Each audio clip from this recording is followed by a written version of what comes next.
আমরা সবসময় ভাবি যে কাল থেকে শুরু করব, আজ রাত থেকে শুরু করব, আগামীকাল দুপুর থেকে শুরু করব, অথবা আগামী ছুটির দিন থেকে শুরু করব, আগামী সামার ভ্যাকেশনে শুরু করব।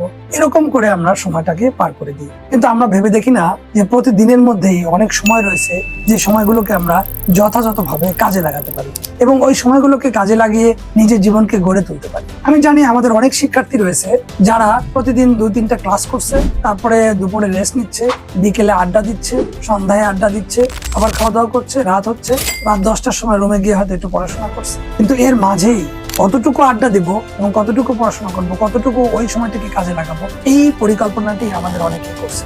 আমি মনে করি যে জীবনটি অনেক সংক্ষিপ্ত।